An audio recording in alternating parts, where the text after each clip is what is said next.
Une affaire qui s'alourdit de plus en plus. Accusé, la semaine dernière, de viol et d'agression sexuelle par plusieurs femmes dans les colonnes du magazine Elle, puis dans celle de Mediapart, le psychanalyste Gérard Miller est à nouveau mis en cause ce jeudi 8 février par nos confrères. Et cette fois, ce sont plus de 40 femmes qui ont livré chacune un témoignage insoutenable.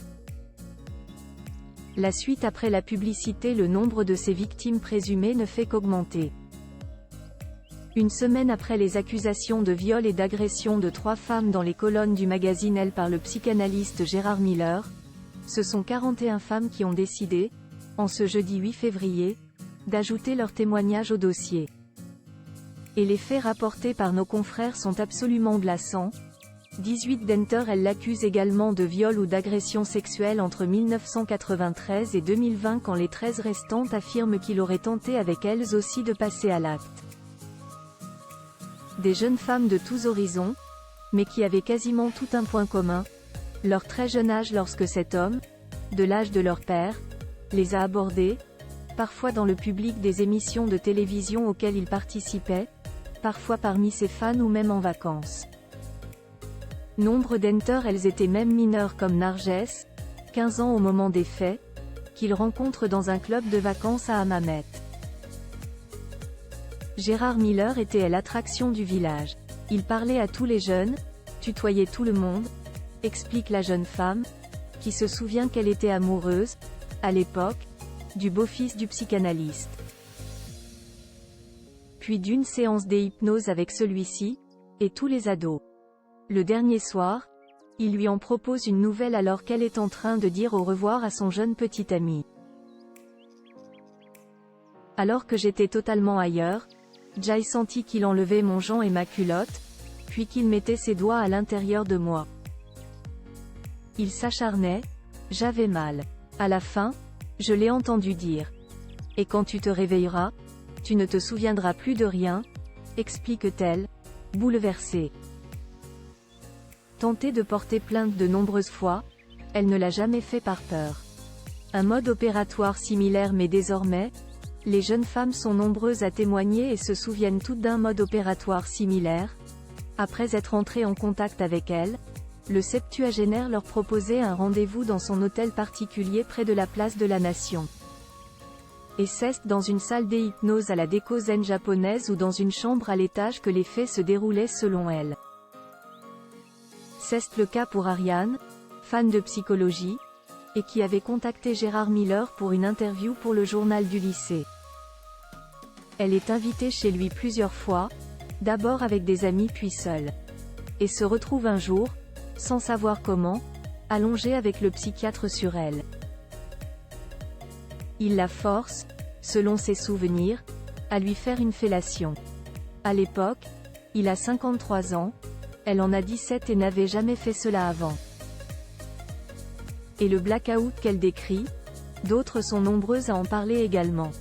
Charlotte, repérée à la sortie du lycée pour faire partie du public dont a tout essayé puis par Gérard Miller, se souvient aussi de cet état après un verre d'ice tea chez le septuagénaire. C'est le trou noir. Quand je me réveille, je suis allongée dans un lit à l'étage, sur le ventre, en culotte, le pantalon baissé sur les chevilles. Il me masse le dos, les fesses et aussi les seins en passant ses mains sur mon torse. Je suis dans le gaz, j'ai très peur. L'arrivée d'un visiteur l'aide à s'enfuir. Depuis, elle a déposé une pré-plainte sur Internet. Mais c'est aussi le souvenir d'une psychologue de 42 ans, qui est toujours traumatisée de ce viol survenu en 2000 selon elle. Je ne me souviens pas d'être montée à l'étage, ne de m'être déshabillée. Je n'avais aucune envie de coucher avec lui, et pourtant je me suis réveillée dans un lit, dans le noir. Il est sur moi, je suis totalement passive, inerte, pendant qu'il me pénètre. D'autres jeunes femmes, quant à elles, se souviennent de s'être retrouvées avec le t-shirt relevé, d'avoir subi des caresses dans les coulisses des plateaux de télévision ou d'avoir été harcelées par le chroniqueur pour qu'elles viennent chez lui. Téléspectatrice mineure, fille des Miss. Un mode opératoire qui se répète, donc, et qui prend souvent sa source au même endroit, à la télévision, justement, où il est réputé parmi ses collègues pour son attrait pour les jeunes femmes. Pendant les pauses, il rôdait et il a foncé sur nous comme un aigle, se souvient une victime, qui ajoute « Les autres chroniqueurs en plaisantaient en plateau ». Ce que confirme une proche, Isabelle Alonso, qui écrit sur son blog « On le chambrait souvent sur sa façon de repérer des jeunes filles dans le public, et d'aller les brancher pendant les pauses. Et rien ne semble l'avoir arrêté, ni la proximité, puisque la fille du metteur en scène Alain Sachs, son collègue de l'époque, dit également avoir subi une tentative d'agression.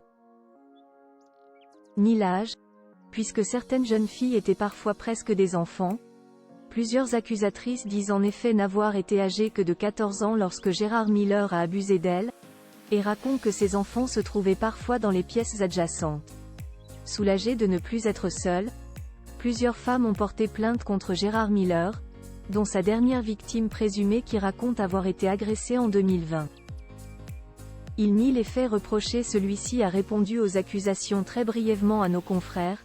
Il m'est impossible, compte tenu notamment de la brièveté du délai accordé et de l'absence de précision des récits évoqués, de répondre à de telles accusations dans des conditions dignes et respectueuses de la parole et des droits de chacune et chacun. Plus d'Isère sur X, ex-Twitter, il a fini par démentir les faits, tout en indiquant avoir eu, tout au long de ma vie, un grand nombre de rencontres, attractions ou aventures, aussi bien avec des femmes de mon âge qu'avec des femmes plus jeunes, tout en reconnaissant qu'il était évident pour moi, mais pas à l'époque, qu'il avait pu parfois y avoir entre des femmes plus jeunes et moi, compte tenu de mon statut d'homme de pouvoir, une dissymétrie qui me semblerait à présent rédhibitoire.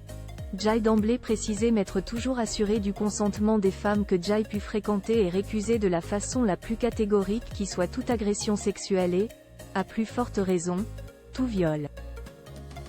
Pour rappel, Gérard Miller est présumé innocent en cas de plainte devant la justice jusqu'à la clôture définitive de l'enquête. La suite après la publicité. La suite après la publicité.